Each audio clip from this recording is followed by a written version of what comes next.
Goeiemôre almal. Dit is mense nie. Môre almal. Dit klink beter. Ek hou nie van 'n begrafplaas nie. Ek hou van mense wat bloos, mense wat skaam raak, mense wat foute maak. Soos ek's 'n mens. En soos ons laasweek gesê het, is lekker om deel te kan wees van hierdie familie, in hierdie sitkamer te kan kom sit, lekker koud vanoggend. Ek sê my liefie hou my hande vas, maak net vir my warm. Ek sê dankie liefie, kan jy dit nou ook doen, nee, sport. Fantasties. Julle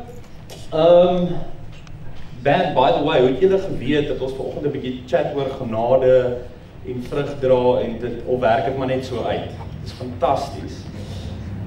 Die verlossing en die vrug. Ek sit en dink lank oor 'n ding voordat ek met mense gesels daaroor. Ek's 'n ou wat hou van feite. Ek's ook 'n baie expressive ou, so ek gebruik baie my hande, dis speel ek dromme en ek dink dis waar meeste van julle my al gesien het, is agter die dromstel. Dankie Jandre vir jou verlien vanoggend, ek waardeer dit baie. Ek hou van myself express. As ek bietjie opgewonde raak vanoggend, dan vra ek om verskoning. Ilan en Francois is rustige ouens. Hulle weet môre. Weet hulle doen hulle ding en ons niks fout daarmee nie. Ek is baie expressive en ek hou van feite. Ek hou nie net daarvan om 'n stelling te maak en nie backing daarvoor te hê nie. So ek gebruik baie skrif. So as jy voel vanoggend Jessie Francois, jy het so baie skrif gebruik. Ek het die trek gehou met als jy moenie worry nie. Daar's net 2 of 3 verse wat jy regtig moet onthou. So ek wil vanoggend al 'n bietjie iets losmaak by jou. Ek wil 'n bietjie jou kop laat dink. Ons het die laaste 2 weke, Ilan het begin met die 10 gebooie. Ek het hom laasweek gejoin en ons het die laaste 10 gebooie klaargemaak. En oral waar ons sien, gesels ons die hele tyd oor een ding essensieel, want ons praat oor God se hart. En ek dink baie mense wat nie 'n verhouding het met God nie, soos 'n pa en kind verhouding nie, sien God as hierdie man met 'n reëlboek en hy gaan jou straf as jy verkeerd gedoen het. Maar soos ons gesien het met die 10 gebooie, is sy hart om 'n verhouding te bou met jou. Sy hart is vir jou om 'n verhouding te hê met ander, 'n beter gemeenskap te skep. So met dit gesê, is elkeen van ons op 'n verskillende plek met God op hierdie oomblik, is korrek? So, maar baie mense sien dit as, Jessie, daai ou, hy's 'n goeie Christen. Hy is 'n goeie Christen, hy help by die orphanage, hy gee vir mense kos, hy skenk vir die mense geld, jy weet, daai's 'n goeie Christen. Half asof jy die ou label, vlakke van Christen, beginner Christen, middelmatige Christen en jy's net so onder die engele. Die realiteit is dat ons elkeen op 'n ander plek is in ons verhouding met God, en ek wil graag waar jy is vanoggend, possibly in jou verhouding met God, jou kom half ontmoet en saam met jou 'n stukkie deel, en ek hoop dit challenge jou, dit daag jou uit. Ek hou van 'n uitdaging. Ek dink jy ons moet kerk toe kom met 'n borslap mentaliteit en jy kom sit en jy kom ontvang nie. Want dan what's the point? Ons moet uitgaan en dit gaan lewe wat ons hier leer. Ons moet uitgaan en dit gaan deel met mense.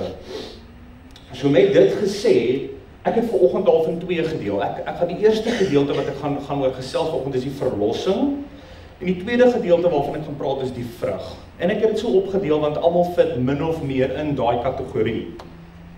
So ons gaan vanoggend begin met die verlossing en sekerlik een van die, ek het baie gunsteling versies, maar hierdie is die gunsteling. Hierdie is soos die, in hoofletters geskryf, die gunsteling versie van almal. En dit is Efesiërs 2 vers 8 tot 10. En ons gaan nou net by dit stil staan.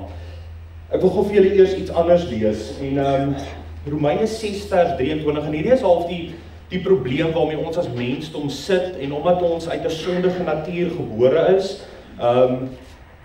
hierdie half die probleem waarmee ons sit. Romeine 6 vers 23 sê die loon wat die sonde gee is die dood. Het almal al sonde gedoen? Daar's nie een sonder sonde nie. Ek wil net doodseker maak, want dan word jy verskoon nou. Niemand? Fantasties. Die loon van die sonde, wat die sonde gee, is die dood. Die genadegawe wat God gee, is die ewige lewe in Christus Jesus, ons Here. En daai woordjie genadegawe is waar ek met verlossing half wil kom stil staan vanoggend, net vir 'n oombliekie. En ek weet nie of julle al hierdie enetjie gesien het, dalk het julle, ek sit dit daarin, want dit is my baie interessant. So as jy kyk na grace of genade, in Engels is dit al 'n acronym vir grace, is God's riches at Christ's expense. Is dit nie mooi nie? Nee, okay. Is mooi?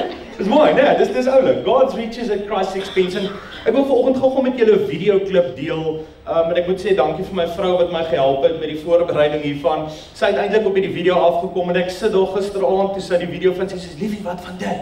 Ek sê, "Oh my word, dit is perfek. Ons gaan dit so vir almal wys." Ek wil gou by jou vir jou die konsep van genade eintlik net gou by jou losmaak en dan gesels ons verder oor dit.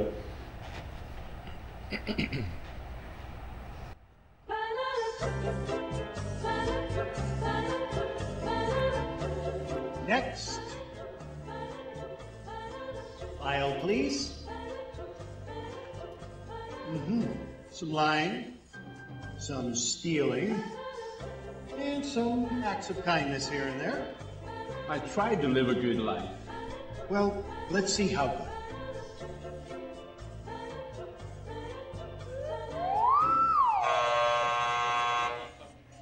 This way.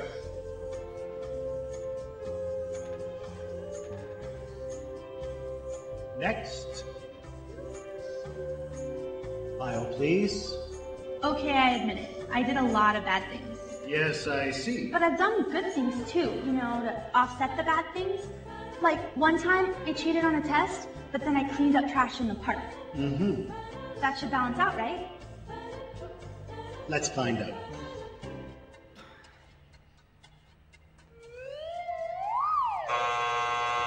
This way. That should have balanced out, right? It should have balanced out. Next. Aisle, please. Impressive. Oh yeah, I devoted my entire life to make this world a better place. I dug wells in Africa, I donated blood every month, and I ran an orphanage in India. I mean, I just wish I could have done more. And is this your subscription? I only read the articles.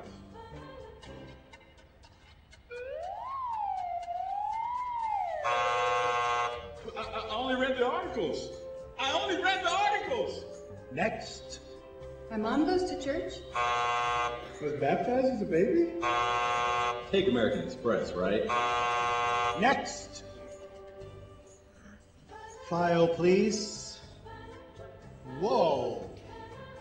Somebody's been busy.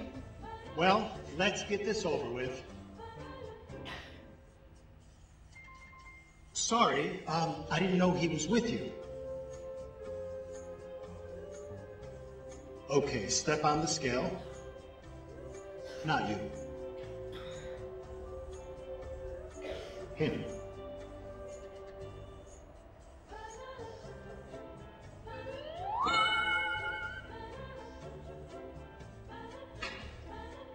Hey, wait a minute. That is totally not fair. That's why it's called grace.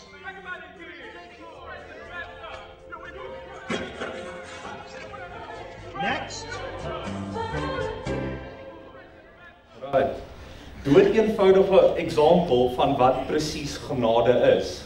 En ek stem saam met daai vrou, genade is totally unfair. Dis soos die loon van die sonde is die dood. Almal van ons het gesonde, so waar ons eintlik bestemming is eintlik die dood. En dan kom Jesus in en hy sê nee, wow, daar's geen transgressions hier nie.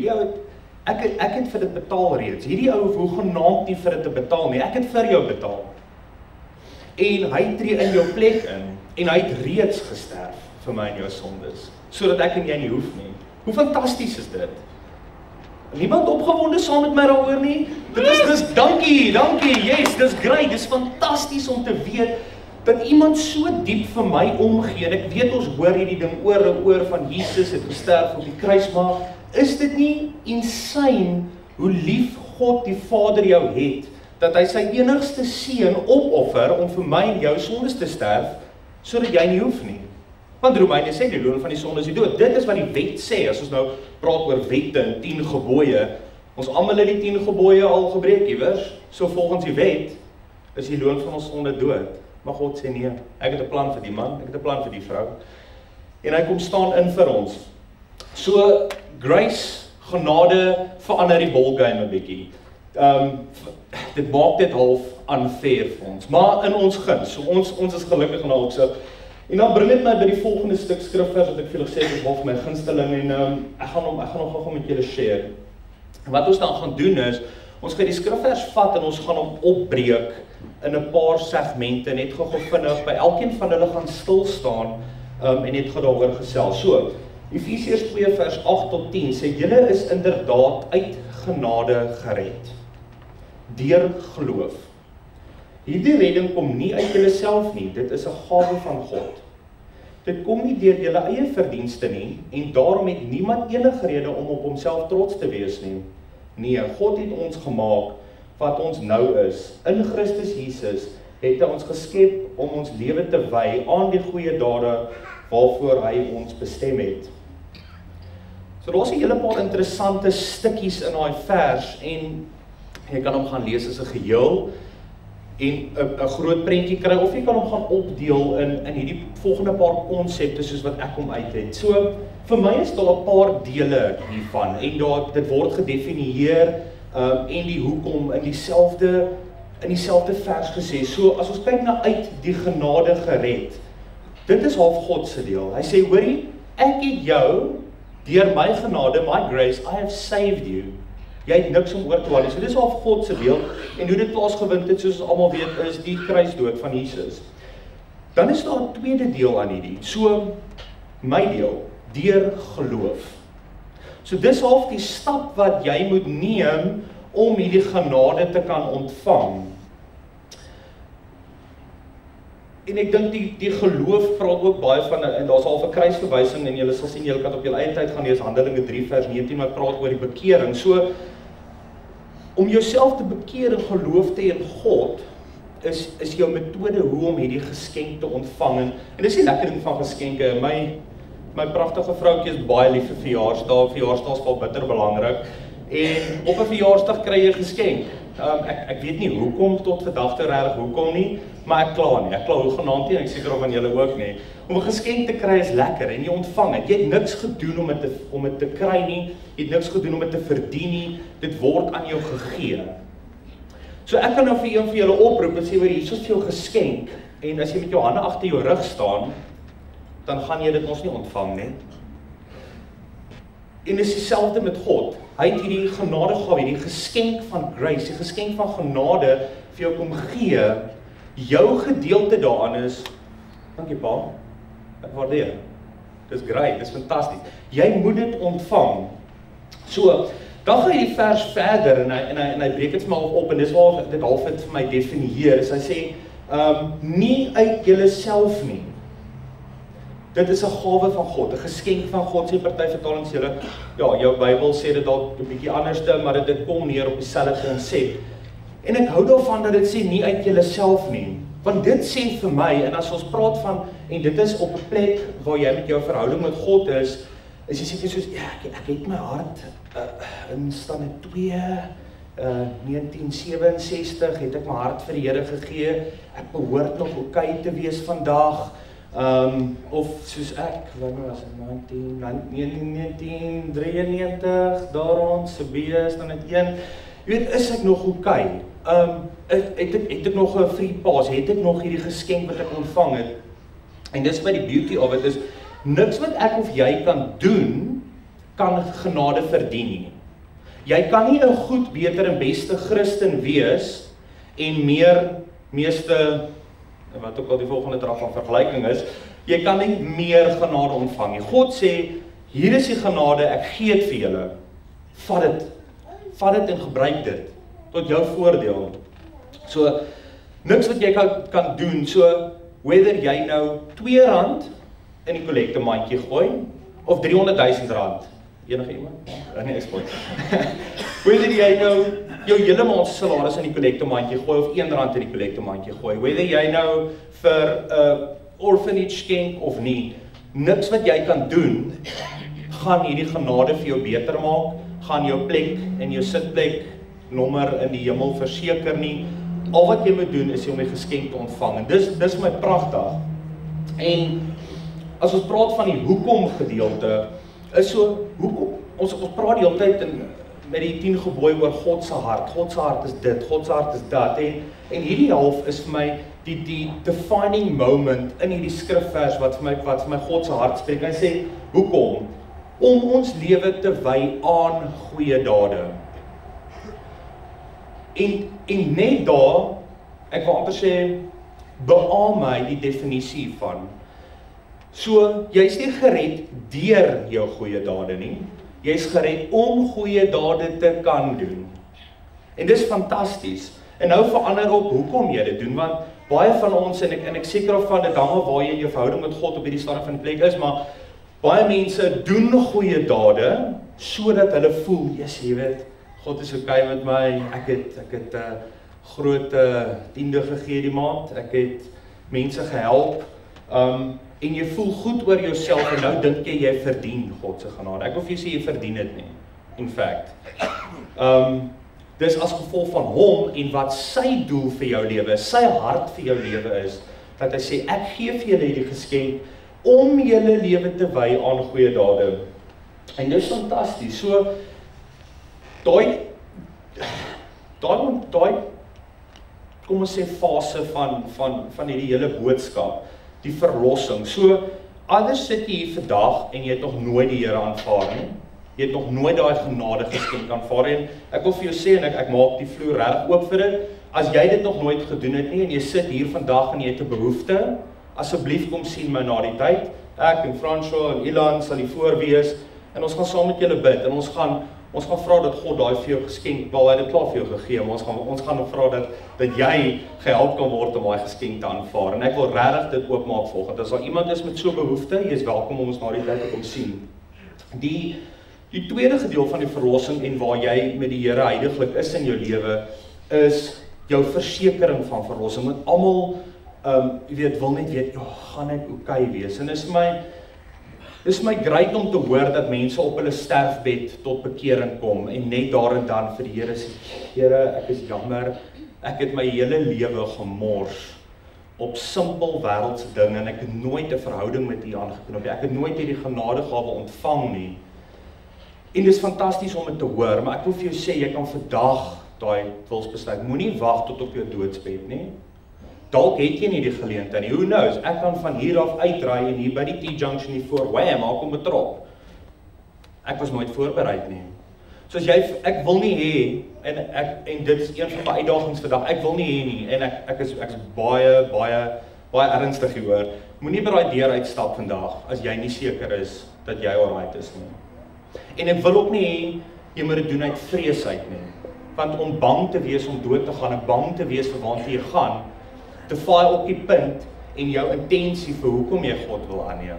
Dit moet regtig waar 'n wilsbesluit wees. As jy 'n wilsbesluit, as mense kom stel, so as mense emosionele besluit maak en ek is een van die ouens, as ek nie lekker voel die dag nie, het ek die geneigtheid om winkels te gaan en te spend. Ek weet dis een van my weird goed en my liefies is dit Francois, jy help nie die budget nie. As ek nervous raak of ek het nie 'n lekker dag of 'n week gehad nie, ek het die geneigtheid om te spend en dan maak ek 'n emosionele besluit. En daai emosionele besluit kan my dalk in die moeilikheid bring.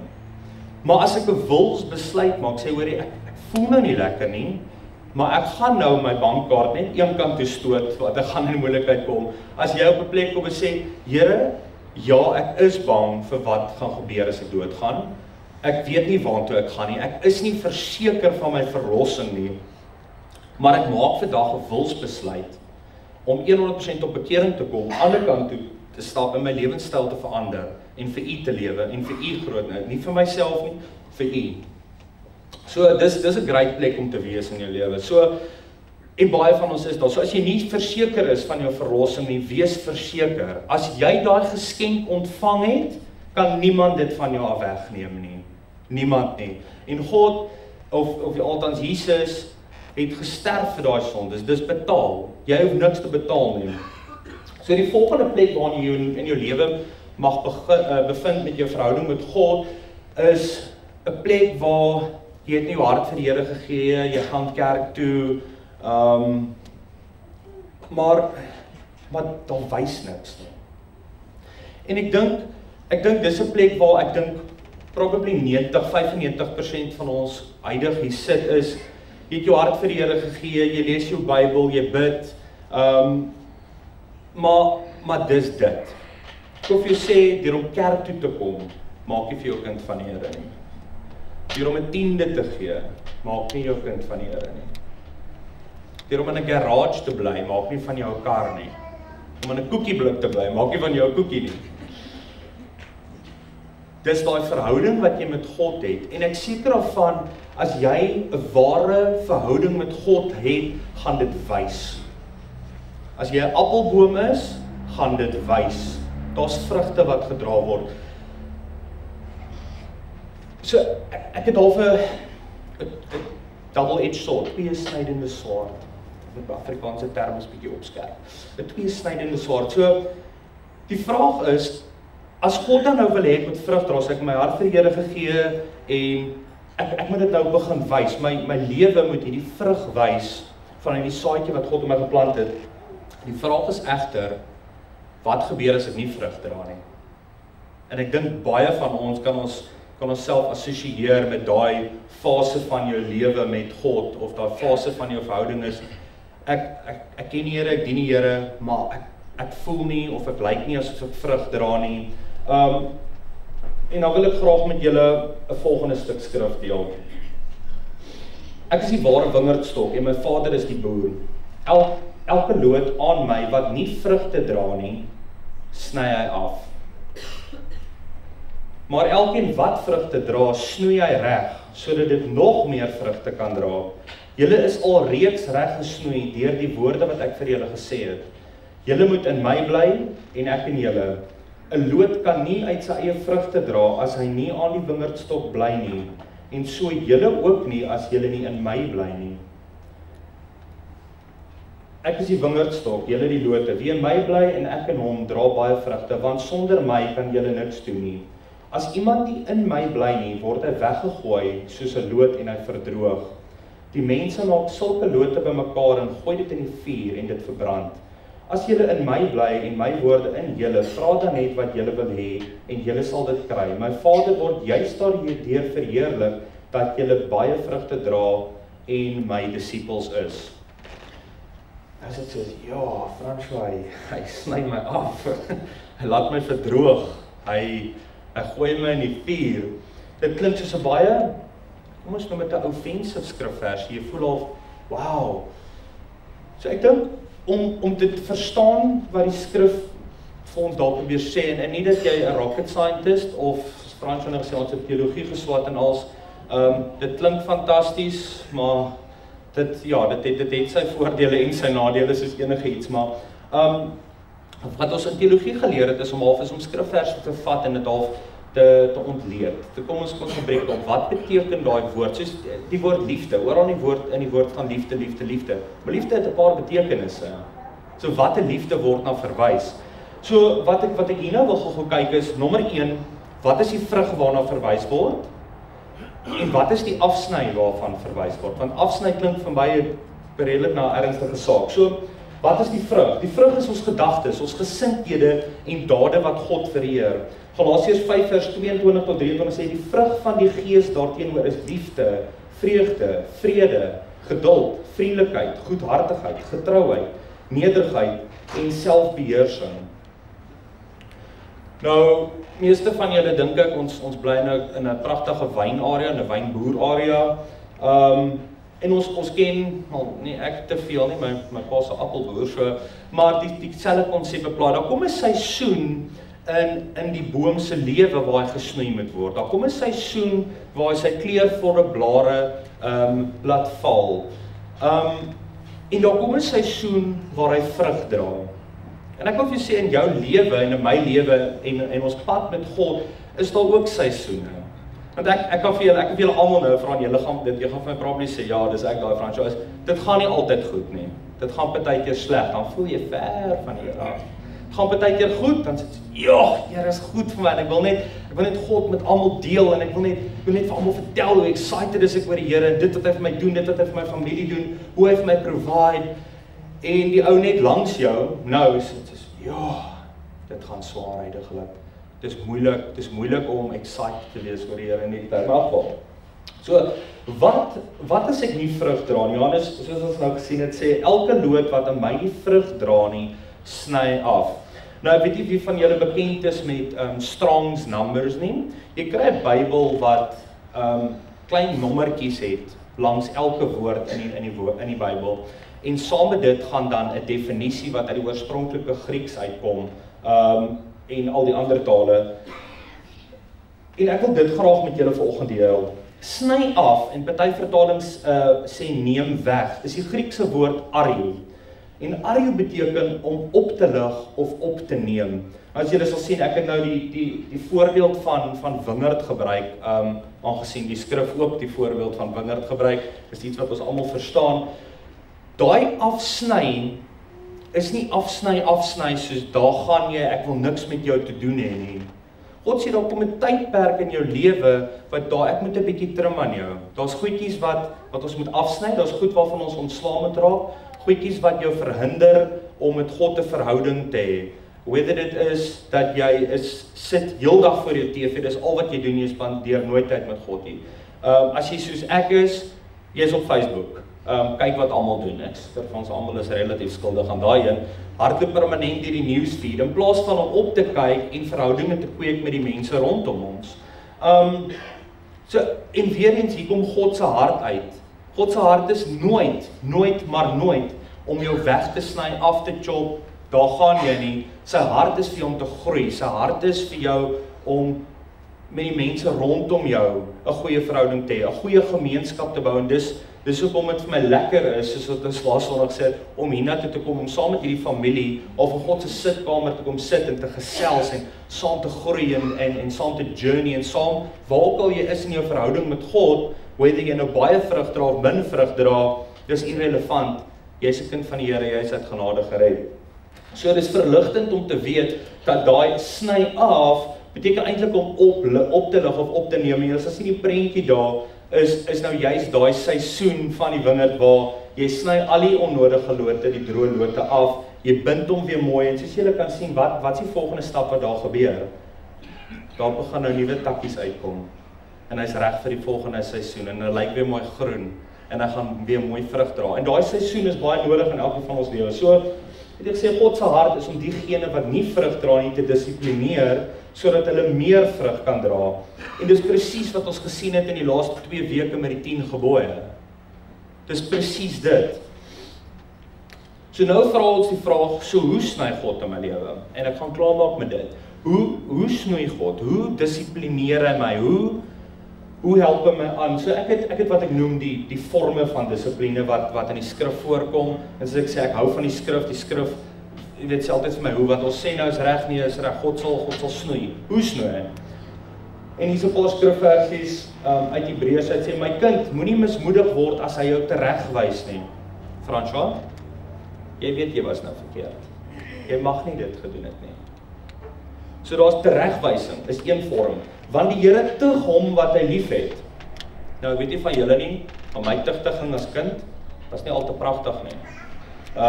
Ja, kom ons sê net my pa het 'n goeie backswing. Maar ja, dit is nie lekker nie. En dan is nog 'n vorm en dis my half actually bietjie rof, is hy straf of kastei, sê party vertalings, elkeen wat hy as kind aanneem. As ek dink straf of kastei, almal van julle het al Passion of the Christ gesien en ek wil nou nie 'n prentjie daarop gesit het nie, maar kry gou daai prentjie in jou kop. Straf of kastei in daai opsig dis rof. So ek wil vir jou sê, as dit partykeer vir jou nie lekker voel nie, die feit dat God nou 'n bietjie knip, dit gaan nie lekker voel nie. Dit gaan nie lekker voel. Ek dink Ilan het laasweek genoem, jy dink al jou hele lewe lank oor 'n sekere manier, oor 'n sekere ding, soos die 10 gebooie. Vir my was dit reëls en regulasies. 30 jaar verkeerd gedink, klik, dis nie lekker nie, dit voel nie lekker nie. Nou moet ek my hele verwysingsraamwerk gaan verander. Of, Francois, dit wat jy doen in daai tyd, of dit wat jy doen nou, of dit wat jy gedoen het, dis verkeerd, jy kan dit nie doen nie. Om daai te laat gaan, om daai slegte gewoonte te laat gaan, dis nie lekker nie, dit maak seer. So ek sê, wanneer die Vader ons optel en opbind, of dan nou dissiplineer, beleef ons dit meestal negatief, omdat ons nie die langtermyn plan van God sien. En dis presies waar ons weer, en dis al vir my die goue draadjie in die laaste 3 weke se boodskappe is, God se hart, God se hart, God se hart, God se hart. En ek dink, wat in 'n baie natuurlike manier probeer loskom by ons as gemeente is om God se hart raak te sien. Wat is sy plan vir jou? Waar is jy met hom? Waar is jy met ander? Hoe gaan ons verder gaan? Hoe gaan ons groei? En dit saam as 'n gesin. So, ek wil net God dit beamoen uit die skrif uit, dis eintlik baie interessant. Hebreërs 12 vers 11 sê, nou lyk elke tugtiging, of dit op hierdie oomblik is nie 'n saak van blydskap is nie. Ek sê vir jou, as my pa my geslaan het, was dit nie 'n saak van blydskap nie. Maar van droefheid. Later lewer dit egter 'n vredevolle vrug van die geregtigheid vir die wat daardeur geoefen is. En net daar beamoen ons wat God sê met die groter prentjie en wat sy hart is vir jou is, sodat jy later vrug kan dra. So die seisoen waar jy jouself dalk mag invind, waar jy ver weg van God af voel, of God is besig om te snoei, weet net, die seisoen gaan kom, wanneer jy beter vrug gaan dra. Hebreërs 12 vers 8, net so as 'n side note daaronder sê, sonder tugtiging is julle onegte kinders. Wat nogal, so God sê, dit is belangrik dat ek jou tug. Dit is belangrik dat ek vir jou uitwys waar jy verkeerd is. En ek dink dis wat die woord so pragtig maak, is die woord met die 10 gebooie, met ander wette of ander, kom ons noem dit voorstelle of stellinge wat gemaak word rondom jou doen en late as 'n kind van die Here, is alles tugtiging, of kom ons noem dit teregwysing dan. Alles 'n manier om vir jou te sê, hierdie is die beter pad, daai kant toe is wat jy moet gaan, hierdie is die beter roete, en dan bo op dit, en ons kan dalk eendag hieroor gesels, is al die blessings, al die seëninge wat saam met al hierdie opdragte uitkom, en dis hoekom daai een gebooie, of een van die gebooie is met 'n belofte aangeheg. So God sê, as jy dit doen, nie moet dit doen en dit doen en dit doen nie, dis nie reëls nie, as jy dit doen, kyk wat se seëninge het ek vir jou instoor. En dit is fantasties om te weet dat God die Vader se hart vir my is nie om my weg te gooi nie, is nie om my te laat verbrand nie, is nie om my af te sny nie, maar dis om hom te vereer, is om vrug te dra, en dis ook half 'n volgende, kom ons noem dit nou 'n challenge, 'n uitdaging vir ons as kinders van die Here. Meeste mense wat nie die Here ken nie, wil graag vir God sien. Dis soos fisies sien. En die realiteit is, daar's mense wat al kleinmele het, whether dit waar is of nie, ek weet nie, ek het self nog nie, dit sal great wees, ek dink nie my liggaam gaan dit kan hou nie, maar dit sal great wees as hy homself my kan reveal, maar mense wil graag vir God sien, en omdat hulle nie God kan sien, soos 'n beeld, of iets soos wat hulle in lang jare terug, en tot selfs vandag nog in ander gelowe dien hulle 'n fisiese objek, want hulle kan nie God sien nie. So mense, as hulle na Christene kyk, of vir God soek, kyk hulle na ons, as kinders van die Here. En my uitdaging aan jou is, en my vraag aan jou is, wat sien hulle, as hulle na jou en my kyk? Sien hulle die vrug, wat God verwag dat ons dra? Of sien hulle die persoon wat net so loop, in die mall, op en af? Iemand wat by die werk net misluk is, of sien hulle, wow, is iets anders in hierdie persoon se lewe? Kom ons sluit ons oop. Vader, ja, die woord is so kragtig. En ons kan so baie daaruit leer. En dit is vir ons fantasties om te weet dat u hart is vir ons en nie teen ons nie. En teendeel, die woord sê, u het planne van voorspoed en nie van teëspoed vir ons. Die Vader, en elkeen van ons wat hier sit vanoggend is in 'n ander seisoen van ons lewe, Vader, 'n ander plek in ons lewe met ons verhoudinge met u. En Vader, ek wil bid, maak nie saak waar ek of my gesin hier voor my is met u nie, Vader, is dat u vir ons snoei op die regte tyd. Al is dit nie lekker, ons weet tugtiging, teregwysing, straf is nie lekker nie, dit was nog nooit lekker nie, Vader, maar die groter prentjie wat u hart is sodat ons meer vrug kan dra, sodat daai vrug 'n goddelike karakter kan wys vir die wêreld daar buite wat u nie ken nie, dat mense sê, wow, wat ook al daai persoon het, ek wil dit ook hê, Vader, en ons neem die uitdaging uit die woord uit vanoggend op, Vader, en dankie vir die groei, wat tot dusver in ons lewens plaasgevind het, Vader, en ek wil bid, en dit mag dalk nou nie lekker wees nie, is maar kom snoei in ons, Vader, kom knip af wat nie daar hoort nie, kom realign ons fokus, Vader, dat ons op U gefokus is en op wat U vir ons lewens wil hê, Vader, want dit is tog planne van voorspoed nie, van teëspoed nie, Vader, en daarom staan ons vas wat op die woord, wat die woord vir ons sê, Vader, waar ons nou elkeen uitgaan vir die week, Vader, in ons werke, in ons families, in ons omstandighede, waar dinge nie altyd lekker is of maklik is nie, Vader, wil ek bid dat U elke liewe een van ons sal sterk hou, Vader, dat U elke liewe een van ons sal kom snoei op die regte plekke, Vader. Maar Vader, bovenal, dat ons altyd U hart sal in ag neem, Vader, dat ons altyd in ag sal neem en vashou aan wat U vir ons soek. Ek bid dit in Jesus naam.